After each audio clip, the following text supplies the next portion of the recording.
All right, let's do a Jazzmaster. This one's from 1964 and is a factory original Olympic white custom color with a couple of changes made to it over the years, but it's still a really nice example, a great player, and if you like to tinker with pickups and stuff, this one might be a good one for you. So yeah, Jazzmaster came out in '58. This is a 64, kind of an early 64. And kind of one of the most significant changes that they did to it is that they oversprayed the original finish. Now, I've had a bunch of these like custom color Fenders before, and I think I know why they may have done that. You can see on this one where this one got played a lot, and when they get played, the clear coat kind of wears through, and you can start to see like the white layers, and they can kind of change colors and stuff. And so this one was starting to do that, you know, with forearm wear and stuff. It was starting to kind of wear through the clear coat, and so it looks like they just shot another layer of clear on both the body and the front of the headstock for the most part. I don't even think they did the back of the neck, because you can still kind of feel feels like original lacquer here. So yeah, it is the original white. It just has a clear, a thin clear coat over top of it to kind of stabilize it. Which yeah, we probably wouldn't do today, but kind of a benign change on this one. It means you can take it to the gig, you can take it anywhere you like. It's not going to wear through quite as easily as like an original finish. So yeah, it's rare in that it's a factory original Olympic white, but it's also got another kind of rare feature. It is an A neck width, and Fender guitars could be ordered in 4 different neck widths: A, B, C, and D. A is 1.5 inches at the nut. B is the standard nut width that you normally see. That's 1 5/8 inch at the nut. And C is 1 3/4. D is 1 7/8 inch. I've never seen a D neck Jazzmaster. I've actually never seen a C neck Jazzmaster, but I'm sure it's out there. A lot of these got ordered with that A neck width. So here's the neck heel here. You can see that it's got that letter A at the end. So that stands for the neck width, 1.5 inches at the nut. But as far as like the thickness of the neck, a nice kind of fatter in neck, fatter than like the early 1960s. So yeah, I got the clay dots, spaghetti logo, all cool pre-CBS features, and a great player. So they not only did they kind of shoot clear coat, they also replaced the leads on the pickups. And I looked at them very closely because I was like, oh, these pickups replaced. I actually was able to compare the look of them to another 64 that I have. It was identical, except these leads had been replaced. And I've actually had that before, where if you need to clean the electronics of the Jazzmaster and you take the pick guard off and replace the foam like I've done on this one, I've had those leads actually fail before. So I'm thinking that they both rewound the pickups, the original pickups, and replaced the leads. Not sure why they would have done that. You can just kind of reinstall the leads, but I suppose that's what they wanted.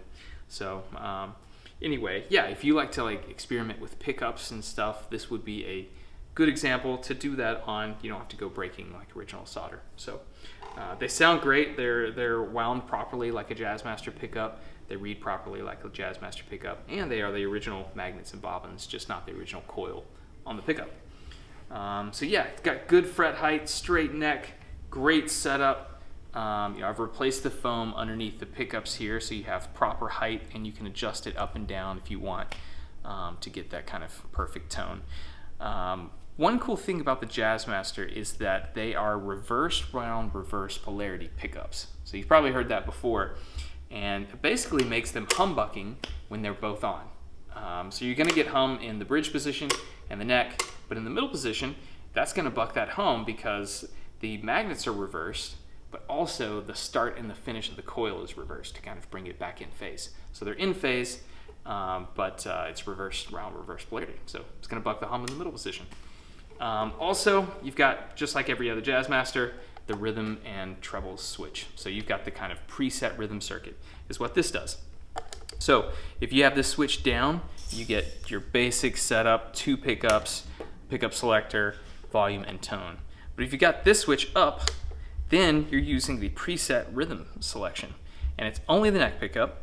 It's got kind of a low pass filter capacitor on it already. But then you've got preset volume and preset tone. So the purpose was, you know, you've got this switch up, you're chugging your kind of rhythm chords in the background, kind of sitting in the mix. Then when you want to pop out, do some takeoff lead work, as they would have called it back in the 50s and 60s, you switch down to the lead circuit. Now you've got full range of your bridge, middle, and neck position, and your typical volume and tone. So, yeah, not used as much today, but don't let anyone tell you how to use the Jazzmaster. You get to decide for yourself. So yeah, this one's really nice. Got a super smooth vibrato. The bridge is set up just right. If you want a mastery, great. I don't think you're gonna need it because this one is just set up just right. So anyway, I called in my friend Riggs to play it for us, show us how it sounds.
So that's the 1964 Fender Jazzmaster original Olympic white custom color finish with the matching headstock.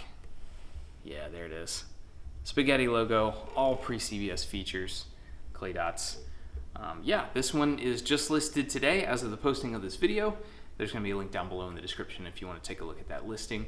My name is John. My shop's called True Vintage Guitar. I'm here in Birmingham, Alabama. You can check out all the guitars at truevintageguitar.com. Contact information is there. I'm always looking for great examples of vintage Fender guitars. So if you have an old Jazzmaster and you're considering selling, you can contact me. There's a link below. I would love to take a look at it. If I'm not the buyer you're looking for, then maybe I can connect you with someone that might be. So thanks for watching.